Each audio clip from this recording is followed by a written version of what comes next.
하나님의 말씀은 요한복음 15장 5절로부터 8절까지입니다. 합독하겠습니다.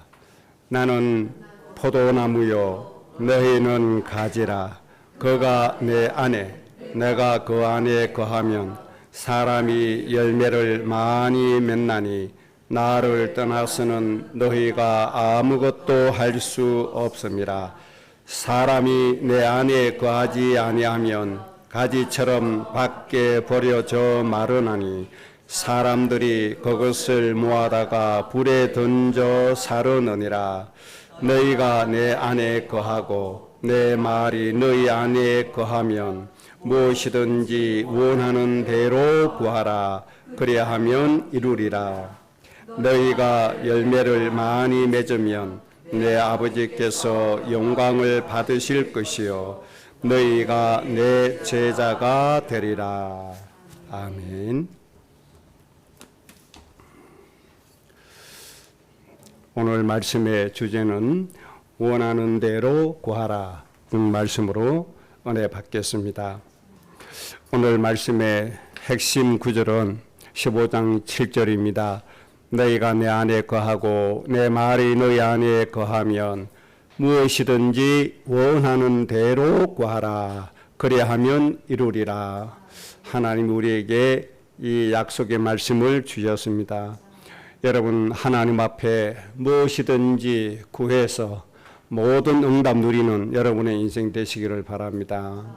기도로 행복한 여러분의 매일의 삶이 되어져야 됩니다. 기도로 모든 것 이루는 그런 삶이 되어져야 됩니다. 네가 원하는 대로 구해라. 그래야만 모든 것이 다 이루어진다. 얼마나 하나님의 은혜가 큽니까? 이 엄청난 축복을 주셨는데 이 은혜를 못 누리고 살면 얼마나 억울하겠습니까? 나중에 천국 가서 이보다 억울한 일이 없을 겁니다. 이 땅에서 모든 민족을 살릴 만큼 풍성하게 풍요롭게 또 모든 사람이 우러러보고 감탄할 수밖에 없는 그런 응답을 누리는 여러분들이 되시기를 바랍니다. 그래서 이 비밀 때문에 세상에 존재하는 모든 사람들이 여러분을 보고 부러워해야 됩니다. 너무너무 부러워해야 됩니다. 하나님 믿는 것이 저런 거구나. 하나님 자녀는 저런 축복을 받게 되는구나. 기도라고 하는 은혜가 저런 거구나. 이런 부러움을 받는 여러분들이 꼭 되시기를 바랍니다. 먼저 기도의 특징에 대해서 몇 가지 말씀드리겠습니다. 누가복음 11장 13절에는 구하는 자, 기도하는 자에게 하나님께서 성령을 주신다고 말씀해 주셨습니다. 이 기도의 비밀입니다. 기도하면 하나님께서 무엇을 제일 먼저 주시죠? 성령을 제일 먼저 주십니다.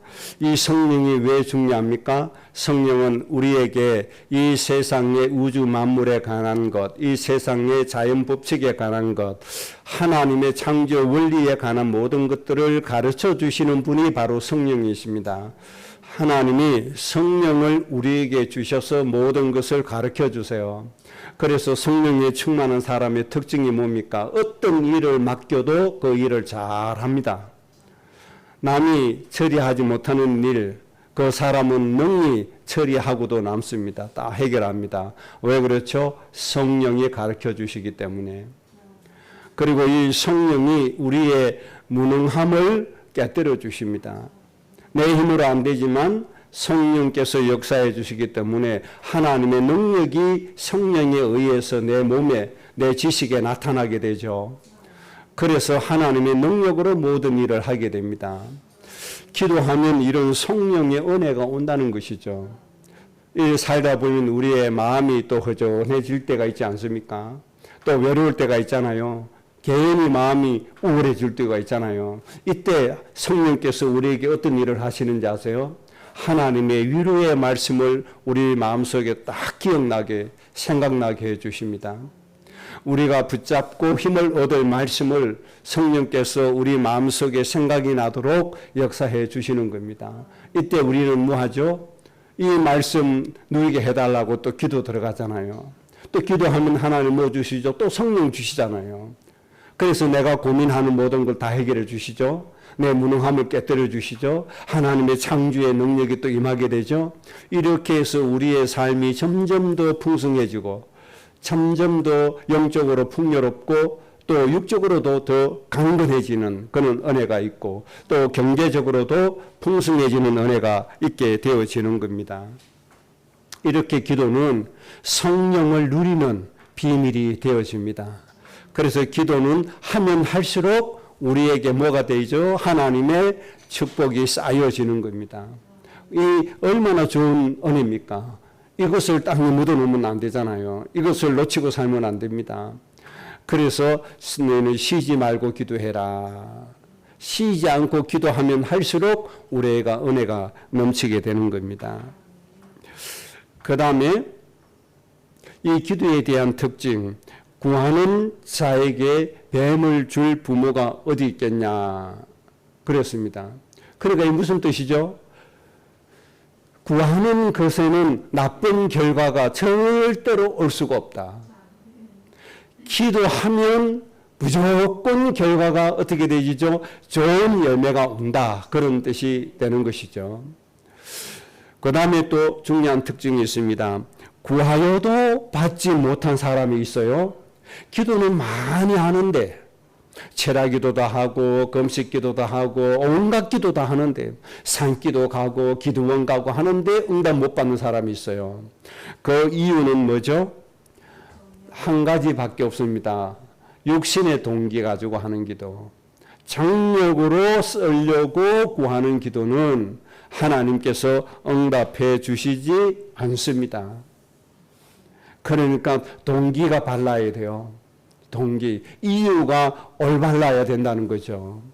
내 육신의 욕심에 의한 기도는 하나님이 절대로 응답 안 해주신다는 그런 뜻입니다. 이것을 꼭 기억을 해야 됩니다. 그런데 안타깝게도 기도하는 양 보면 이 정욕에 관한 육신에 관한 기도가 훨씬 더 많다는 데 문제가 있습니다. 그런 사람일수록 늘 허공에 빠지고 뭔가 늘 시달리고 살고 뭔가 늘 부족한 상태로 살아가는 거예요. 그래서 이 부분만 우리가 잘 해결하고 조심하면 되어지는 겁니다. 절대로 정력으로 쓰려고 구하지 마라. 절대로 육신을 따르는 마음으로 하지 마라. 육신의 동기 가지고 하지 말라는 거죠. 자기의 욕심, 육신의 욕심을 채우기 위해서 하면 응답이 거의 다 되지 않는다. 그렇게 보면 되겠습니다. 그 다음에 또 중요한 특징이 있습니다. 마가복음 9장 29절에 기도 외에 다른 것으로는 이런 종류가 나갈 수 없느니라 하시니라. 제자들이 와서 예수님께 질문을 했죠. 예수님이 분명히 우리에게 귀신을 내쫓는 권능을 주셨잖아요. 그래, 내가 주었지. 예수님, 그런데 우리는 왜 쫓아내지 못했습니까? 이렇게 질문하니까 예수님 하신 말씀이 기도 외에 다른 것으로는 이런 종류가 나갈 수 없느니라. 이렇게 답변을 주신 거죠. 그러니까 제자들이 분명히 귀신을 내쫓는 권능을 예수님께로부터 받아서 전도 현장에 나갔어요. 그런데 전도 현장 실제적으로는 귀신을 내쫓지 못했어요. 그래서 우리는 왜 안 되었습니까? 질문하니까 예수님이 기도 외에는 이런 종류가 나갈 수 없다. 이렇게 답변을 해 주신 겁니다. 그러니까 제자들에게 무엇이 부족했다는 거죠? 기도가 없었다는 거예요. 기도가 부족했다는 거예요. 그래서 우리는 기도를 채워야 된다. 그리고 기도는 더러운 귀신을 내쫓는 결과를 누리게 되어진다. 더러운 귀신을 내쫓기 위해서는 반드시 기도가 쌓여져야 된다. 이런 뜻으로 우리가 받아들이면 되겠습니다. 자기가 기도하지 않고서는 하나님 핑계대면 안 되잖아요. 하나님이 내 기도 안 들으셔. 또 하나님을 기만하는 사람은 이렇게 얘기합니다. 그거는 하나님이 못해. 우리 이렇게 말하기도 하죠. 하나님이 못하셔가 아니죠. 하나님이 못 고치는 병이 있는 게 아니죠. 내가 기도 안에서 내가 못 누리는 것이죠. 좀 하나님 앞에서 솔직해야 됩니다. 자기가 못 누려놓고 하나님 못한다고 하나님 기만하면 됩니까? 그거 안 돼요. 실제적으로 이런 목사가 있어요. 제가 당해봤잖아요. 얼마나 호되게 제가 당했는지 몰라요. 당신이 뭔데 그 짓을 하냐 이렇게 하면서요. 얼마나 강하게 저를 막 싸움이 일어날 정도로 그렇게 했잖아요. 그러면서 하는 말, 하나님도 못 고치는 병이 있는데 하나님도 못 고치는데 네 주제에 왜 그러나 이 말이죠. 참 기가 막히는 일이 아닙니까? 자기가 못 누려놓고 하나님 못 하신대요. 이런 사람 되면 안 되잖아요. 여러분은 기도 때문에 못하는 것 없어지기를 바랍니다. 모든 것 다 누려지기를 바랍니다. 이게 기도입니다. 기도. 그러니까 한번 보세요. 기도를 통해서 하나님의 창조의 능력을 성령을 통해서 누리게 되잖아요. 얼마나 큰 축복입니까? 기도를 통해서 우리 가문을 속이고 우리 가문의 영혼을 속이는 더러운 귀신을 완전히 결박시킬 수 있는 권세를 누리게 되잖아요. 기도는 우리가 누려야 될 가장 큰 축복입니다. 기도는 우리가 누려야 될 가장 큰 무기이고 하나님께로부터 부여받은 가장 큰 권세임을 꼭 믿으시기 바랍니다. 그래서 오늘 15장 7절에 있는 말씀처럼 이 말씀이 여러분께 그대로 이루어져야 됩니다. 원하는 대로 구하라. 기도하라 이 말이거든요. 그래야 하면 이루리라. 여러분의 인생의 모든 모습이 이 말씀대로 꼭 되어지시기를 주의 이름으로 축복합니다. 오늘 본문을 통해서 세 중요한 구절 말씀드립니다. 첫째는 내 안에 있으면 내 안에 거하고 이렇게 말씀하셨죠. 우리가 예수님 안에 있으면 이것을 먼저 말씀해 주셨습니다.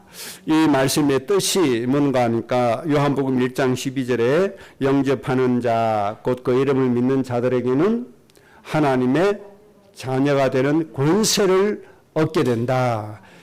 하나님 자녀 되는 권세를 갖게 되는 상태. 이것이 예수님 안에 있다는 겁니다. 사망에서 생명으로 옮긴 상태, 이런 상태가 예수님 안에 있는 상태입니다. 그러니까 부모님의 보호를 받는 자녀를 다른 말로 하면 뭘로 말하죠? 부모의 품 안에서 잘 컸다 그렇게 얘기하잖아요. 그러면 우리가 하나님의 자녀가 되어서 하나님의 자녀 축복을 누리는 것을 보고 하나님 품 안에서 잘 성장하고 잘 자라고 잘 살았다 그렇게 얘기하는 겁니다. 이 예수님 안에 있다는 말은 예수님이 포도나무라고 하셨는데 포도나무에 붙어 있는 상태, 그러니까 예수님 안에 행하고 예수님 안에 뿌리를 받고 예수님의 신성으로 충만해지는 상태, 예수님 안입니다. 예수님 안에 있는 상태, 이런 상태가 있으면, 이런 상태가 되어지면 그런 말씀이죠. 그래서 고린도전서 3장 16절에 너희는 하나님의 성전이다. 하나님의 성령이 우리 안에 거하는 줄 알지 못하느냐. 그렇게 말씀해 주셨습니다. 그 가장 중요한 것이 우리가 예수님 안에 하나님 안에 들어가는 것이 아주 중요합니다. 그래서 우리가 점검을 해 봐야 되죠. 나는 진짜 예수님 믿어서 정말 내가 하나님 안에 있고 성령이 내 안에 계시는가 점검해 봐야 됩니다. 내가 정말 하나님 품 안에 있나 점검해 보셔야 됩니다. 그리고 만유의 주제이신 하나님 진실로 믿는 겁니다. 하나님이 나의 주인이 되어지는 것이죠. 하나님이 예수님이 내 인생의 모든 것을 주관하시는 주인이 되어주시는 거죠. 정말로 예수님이 내 인생 주관하시도록 예수님께 내 인생을 내어드리고 있는가? 내가 정말 예수님을 진실로 믿고 있는가? 내가 진실로 하나님 믿고 있는가? 이제 때로는 우리가 이 영적인 상태를 점검해 봐야 됩니다. 여러분 진실로 예수님 믿으신가요? 진실로 예수님 구세주로 영접하셨죠? 여러분 인생이 정말로 하나님께 다 맡기셨나요? 믿는 건 쉬운데 맡기는 것도 잘 안 되잖아요. 여러분 전적으로 하나님께 맡겨놓는 것이 중요합니다. 그래야 하나님의 완벽한 보호를 받을 수가 있습니다. 우리의 방패가 되고 요새가 되고 피할 바위가 되시는 그 하나님의 은혜를 누리는 방법이 내 인생을 하나님께 맡기고 하나님이 내 인생의 주인이 되어주시는 겁니다. 하나님이 전적으로 책임져 주시는 그런 상태가 되어지는 거죠. 그래서 두 가지 꼭 점검하십시다. 내가 진실로 예수님을 믿는가? 진정으로 내가 하나님 믿는 것이 맞나? 점검해 보시고 믿는다면 내 인생의 모든 것의 주인으로 하나님 모시고 하나님께 맡기는 것이 맞나? 이것을 좀 점검해 보셔야 됩니다. 그래서 우리가 예수님 안에 하나님 안에 있는 우리의 인생을 먼저 만들어 놔야 됩니다. 예수님 떠난 사람이 있어요, 없어요? 떠난 사람이 있어요. 처음에는 예수님 믿었다가 하나님 버리고 떠나간 사람이 어마어마하게 많습니다.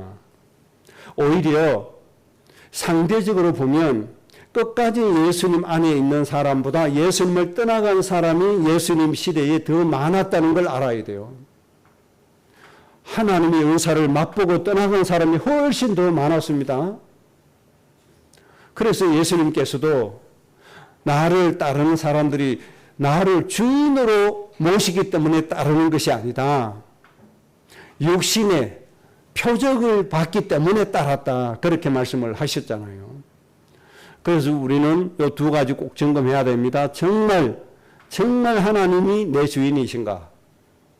예수님이 정말 내 인생의 주인이 맞나? 예수님이 하나님이 내 주인이 됐어야 나를 전적으로 책임져 주시는 거예요. 하나님 책임져 주실 때 내 인생이 완전한 인생이 되어지는 거예요. 하나님이 나를 책임져 주셔야 가장 완벽한 보호를 받을 수 있고 가장 완벽한 완전한 축복을 누릴 수가 있는 겁니다. 그래서 우리가 하나님 안에 들어가는 상태에 먼저 꼭 만드시기를 바랍니다. 그 다음에 두 번째, 내 말이 너희 안에 있으면, 이 말씀이 두 번째 중요합니다. 첫째는 우리가 예수님 안에, 하나님 안에 우리의 인생의 주인이 하나님이 되어주시는 것이고, 두 번째는 하나님의 말씀이 내 안에 있으면, 이런 상태 만들어야 됩니다. 하나님의 말씀이 내 안에 있어야 돼요. 말씀이 없는 사람은 아무것도 아닙니다. 말씀이 없는 사람은 하나님도 없다라고 보면 돼요. 왜 그렇죠? 태초에 말씀이 계셨는데 그 말씀이 곧 하나님이셨다. 천지를 창조하실 때 말씀이 천지를 창조하셨다.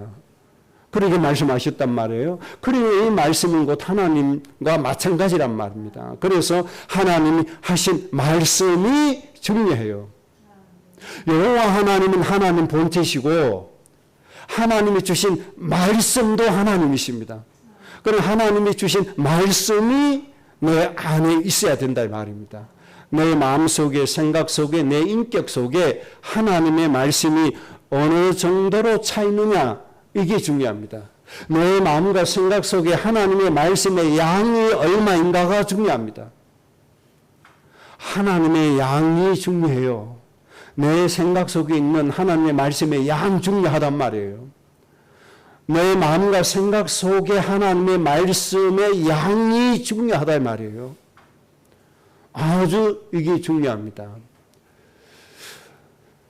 원수를 내 몸처럼 사랑해라. 예를 들어서 이 말씀의 양이 조금 담겨 있다. 그러면 조금밖에 그 말씀 못 누리는 거죠. 원수를 내 몸처럼 사랑하라. 이 말씀이 내 마음과 생각 속에 완전히 내 마음과 생각을 장악할 정도로 충만해 있다. 그럼 어떻게 되죠? 그 정도로 말씀을 누리게 되는 것이죠. 그 손양원 목사님의 이야기입니다. 손양원 목사님이 자기 두 아들을 죽인 안재선이라고 하는 그 좌파, 공산주의 사상 가지고 있는 사람, 공산주의의 특징은 자기들의 목적을 위해서 사람 죽이기를 밥 먹듯이 하잖아요. 당연하다고 생각하잖아요. 자기의 혁명을 이루기 위해서 여자는 자기의 도구로 생각하잖아요. 그래서 좌파의 성범죄가 많은 이유가 바로 그 자기들 사상 때문에 그렇다 이 말이에요. 여자는 자기의 도구지 인격체로 안 본단 말이에요. 이런 사상 가지고 있는 사람들이 손영훈 목사님이 두 아들을 죽였다 이 말이에요. 두 아들을 죽인 이 사상이 참 이상한 사상, 기독교 사상과 반대되는 이 사상을 가진 자기 아들을 죽인 사람 어떻게 대했죠? 원수를 사랑하라는 말씀에 순종할 수밖에 없는 거예요. 그러니까 그 안재선이라는 사람을 양자로 삼았다 이 말입니다. 자기의 모든 것을 상속시키는 양자로 삼았다 이 말이에요. 이 말씀이 차 있으니까 말씀이 그 손 목사님의 안에 계시니까 그 말씀에 의해서 아들을 죽인 저 원수 같은 사람도 사랑하게 되더라는 거예요. 말씀의 역사입니다, 이것이. 그러면 만약에 우리 마음속에 너는 복의 근원이다. 너 때문에 모든 민족이 영원히 복을 받을 것이다. 너는 모든 민족의 아버지 어머니다. 이 말씀이 손양훈 목사님의 마음속에 원수를 사랑하는 말씀처럼 꽉 차 있다. 그럼 어떻게 되겠어요? 여러분, 하나님이 여러분 가정을 큰 민족 이루고도 남습니다. 여러분의 가문에서 왕들이 나오고도 남습니다, 여러분. 이런 말씀이 내 안에 얼마나 차 있느냐. 이런 말씀이 내 안에 얼마나 거해 있느냐. 이게 이제 중요한 거죠. 신앙생활이라는 게 뭡니까? 하나님이 이루어 가신 말씀을 내 영혼 속에 채우는 게 신앙생활 아닙니까? 예배가 뭡니까? 하나님이 나에게 성취하신 말씀을 채워가는 게 예배 아닙니까? 은혜 받았다는 말이 뭡니까? 하나님의 말씀이 내 인생에 채워지는 거 아닙니까? 내 마음과 영혼 속에 채워지는 것이 은혜 받았다는 뜻입니다. 이렇게 해서 하나님의 말씀이 천디 이르기까지 우리 가정의 말씀을 이행하시니까 성경에 기록된 하나님의 역사가 우리 가정의 가문에 그대로 성취되어지는 겁니다. 그래서 경제 응답이 오죠. 부귀 영화가 오죠. 영육 간의 강건함의 은혜가 오죠. 세상에서 유일한 응답을 누릴 수밖에 없는 그런 인생이 되어지는 겁니다. 여러분 정말 솔로몬과 같은 응답을 한번 누리고 천국에 가시기 바랍니다. 세상에서 가장 뛰어난 지혜를 가지고 있는 왕 그런 가문에 한번 되어 보시기 바랍니다. 세상에서 모든 주위의 나라들이 조공을 바치는 그런 뛰어난 지도자가 한번 되어지시기를 바랍니다. 하나님의 말씀이 있으니 하나님의 말씀을 이행하시니까 이런 일이 일어날 수밖에 더 있습니까? 이 응답을 꼭 한번 좀 누리다가 주님 앞에 서시는 여러분들 꼭 되시기 바랍니다. 그래서 하나님의 말씀이 내 인생의 주가 되는 그런 사람이 되셔야 됩니다. 우리가 이런 얘기를 하잖아요. 본업할 때 가장 멋있다 그러잖아요. 본업. 그러니까 주가 본업이란 말이에요. 그럼 우리 인생의 가장 주가 뭐가 되어야 되겠습니까? 말씀이 되어져야 된다는 것이죠. 하나님의 말씀이 되어진다면 얼마나 좋습니까? 하나님의 말씀대로 도우시고 말씀대로 권고하시고 말씀대로 행하시고 이러니까 경수가 끊어졌는데도 기적이 일어나서 하나님 사용하시는 아들을 얻게 되어지잖아요. 그럼 이 말씀이 모든 것이란 말이에요. 그래서 여러분의 인생에 있어서 하나님의 말씀의 가치가 가장 크게 되시기 바랍니다. 내가 가진 재산 중에서 가장 가치 있는 것이 무엇이냐 이렇게 했을 때 내가 붙잡은 어느 성경의 몇 장 몇 절의 말씀이 내 인생의 가장 큰 가치입니다 라고 고백할 수 있어야 됩니다. 이런 사람이 된다면 세상이 감당치 못할 사람이 되어질 겁니다. 여러분 그렇게 고백할 수 있는 사람 되시기 바랍니다. 누가 형승에게 질문했어요. 당신에게 가장 중요하고 가장 가치 있는 게 뭡니까? 이런 질문을 했다면 창세기 17장 1절에서 6절의 말씀이 내 인생의 가장 큰 가치입니다. 이렇게 대답할 수 있다면 어떻게 되겠습니까? 아마 모든 민족을 살리고도 남음이 있는 응답을 하나님이 주실 겁니다. 우리 후대들은 부동산에도 관심이 없어요. 뭐 이런 데 별로 관심이 없으니까 이렇게 대답할 수 있습니다. 쉽게 할 수 있어요. 그런데 어른들은 물질에 관심이 많죠. 또 뭐 하여튼 돈에 대한 뭐 이런 한이 많으니까 돈이 없으면 자식도 못 살리니까 이해가 가죠. 돈 없어 보세요. 자식도 해주고 싶은 것도 못 해주잖아요. 그러니까 돈이 얼마나 중요한 것인가를 우리 어린 후대들은 몰라도 어른들은 안단 말이에요.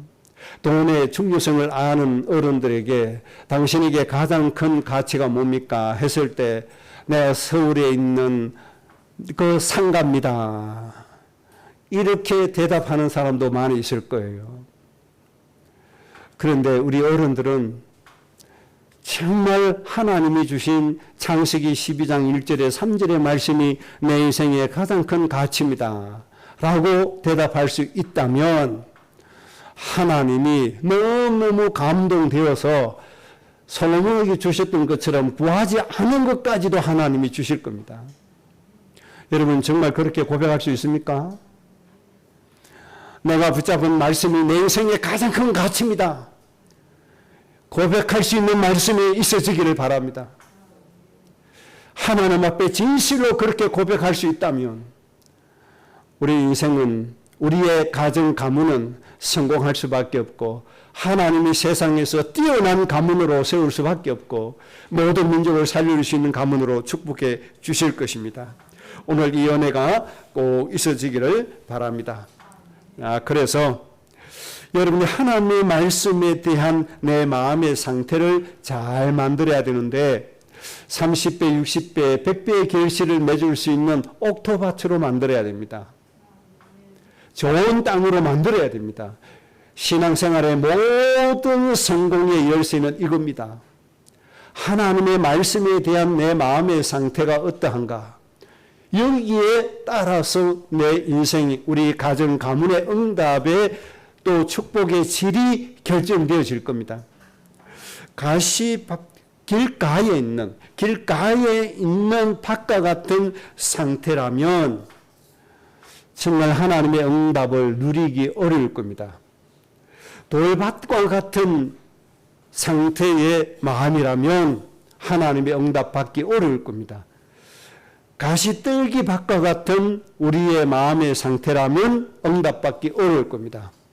교회를 10년, 20년, 30년 평생 다닌다고 해도 몇 대에 걸쳐서 교회에 다닌다고 해도 결실은 없을 겁니다. 그래서 예수님이 말씀해 주신 응답받지 못하는 세 가지 밭에 대해서 다시 한번 점검해보고 이 부분에 대한 우리의 생각과 마음이 해당된다고 하면 빨리 치유돼야 되겠습니다. 예수님이 버리라고 하신 길가 밭은 이런 겁니다. 말씀을 아무리 읽고 들어도 깨닫지 못하는 상태. 말씀을 깨닫지 못하니까 악한 영이 와서 말씀을 빼앗아가 버립니다. 그러니까 말씀이 없는 상태죠. 이런 사람은 아주 공허한 상태가 되어버립니다. 마음이 늘 허전하고 공허한 상태가 됩니다. 인생이 늘 공허해집니다. 이런 상태 되면 절대 안 됩니다. 그래서 어떻게 해야 돼요? 하나님의 말씀 읽을 때나 말씀을 들을 때나 이 말씀이 깨닫게 해달라고 기도하셔야 돼요. 말씀이 들려지게 해달라고 기도하셔야 돼요. 내 지혜로는 안 돼요. 성령께서 깨닫게 해주셔야 돼요. 요엘서 2장 28절에 하나님의 영을 부어주셔서 예언의 말씀을, 하나님의 환상과 하나님의 이상을 깨닫게 해주신다는 말씀이 무슨 뜻인지 압니까? 바로 이 말씀을 깨닫게 해주신다는 겁니다. 그래서 말씀을 들을 때 이 말씀을 깨달아야 돼요. 그래야 길가의 밭이 되지 않아요. 여기에서 꼭 치유되시기 바랍니다. 그 다음 돌밭과 같은 마음 상태, 생각의 상태가 있다고 했습니다. 말씀을 처음에 받을 때는 기쁨으로 받아요. 아멘 해서요. 아, 말씀이 참 좋구나. 그렇구나. 말씀은 받았어요. 그런데 말씀 받고 가다 보면 항상 고난이라고 하는 게 존재하잖아요. 고난 때문에 오는 환란이 있고 박해가 오잖아요. 그러면 이 박해와 고난 때문에 넘어져 버리는 거예요. 받은 말씀 유지하지 못하고 넘어져 버리는 상태. 이런 상태가 되면 또 하나님의 응답을 누릴 수가 없어요. 그 다음에 가시떨기 밭 상태 치유받아야 됩니다. 말씀은 들어요. 말씀은 듣는데 세상의 염려, 또 재물의 유혹, 욕심이죠. 이런 것 때문에 말씀이 결실되지 않는 상태. 요 세 가지, 거의 요 세 가지의 상태에 빠져 있다 그 말입니다. 이거 가지고는 안 돼요. 이렇게 되면 하나님의 말씀이 내 안에 거하지 못해요. 그래서 우리는 좋은 밭, 옥토밭이 되게 해야 돼요. 그러면 옥토밭은 어떤 밭인가? 말씀을 듣고 깨닫는 사람, 말씀을 읽고 깨닫는 사람, 말씀을 묵상하고 깨닫는 사람, 이런 사람의 마음과 또 생각은 옥토밭이 된다고 말씀해 주셨습니다. 이런 사람이 되면 30배, 60배, 100배의 열매를 맺게 되어져 있는 겁니다. 여기에서 꼭 30배, 60배, 100배라는 이 말은 내가 살려야 되고 내가 받아야 될 그 현장에 넉넉하게 받을 수 있는 그것을 말씀해 주시는 겁니다. 10,000배가 필요하면 10,000배를 주실 겁니다. 10배가 필요하면 10배를 주실 겁니다. 100배가 필요하면 100배를 주실 겁니다. 이삭에게 100배가 필요하니까 하나님이 100배를 주신 거죠. 필요한 만큼 하나님이 주신단 말입니다.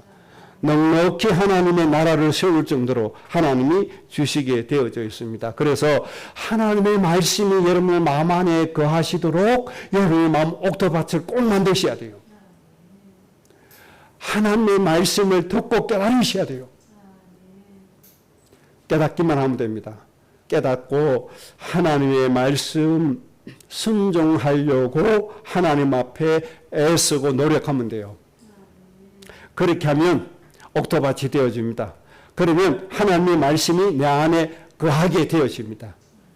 이런 상태 꼭 만드시기를 주의 이름으로 축복합니다. 자, 그러면 오늘 하나님이 주신 핵심의 말씀 세 번째입니다. 원하는 대로 구하라. 그래야 하면 이루리라. 우리의 인생의 모습이 이렇게 되어져야 된단 말이에요. 우리의 내일의 생활이 이렇게 되어져야 된단 말이에요. 내가 원하는 대로 하나님 앞에 구했어요. 그러면 하나님이 모든 걸 다 이루어 주시는 거예요. 자, 예수님 안에 또 말씀이 내 안에 거해져야 돼요. 이게 전제가 되어지는 겁니다. 이것이 두 가지가 전제가 되어지면 하나님이 원하는 대로 모든 것 이루어 주신다고 말씀했습니다. 두 가지가 되어지면 정력으로 구하는 것이 없어져 버려요. 구하는 모든 내용이 하나님의 뜻에 맞는 그런 기도가 되어지는 거예요.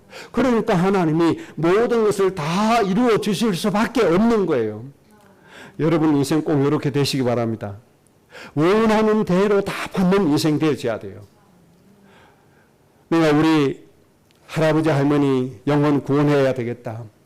할머니 제가 우리 할아버지 할머니 영혼 구원할 수 있도록 도와주시고 제가 예수님 전해서 예수님을 구세주로 영접하실 수 있도록 제가 돕게 해 주옵소서. 이 기도 들어주실까요? 안 들어주실까요? 들어주시는 거죠. 그래서 할아버지 할머니 영혼 구원했어요. 그래 할아버지 할머니 영혼 어른대로 돌아오겠어요. 그 하나님 얼마나 기뻐하시겠어요. 이것 때문에 내 인생을 하늘의 별과 같이 빛나게 해주신다 이 말이에요. 저 죽어가는 영혼 내가 살리고 싶어요. 양식이 없어 죽어가는 저 영혼 내가 살리고 싶어요. 어떻게 해요? 경제가 필요하잖아요. 하나님 경제를 주세요 안 주세요? 하나님이 주시게 돼 있단 말이에요. 내가 예수님처럼 세상의 통치자 권세의 머리가 되고 싶어요. 그래서 온 땅이 하나님 나라 이루고 모든 백성들에게 생명의 말씀 전하고 복음 전해서 그들로 하여금 하나님의 안식과 평안함을 누리게 하고 싶어요.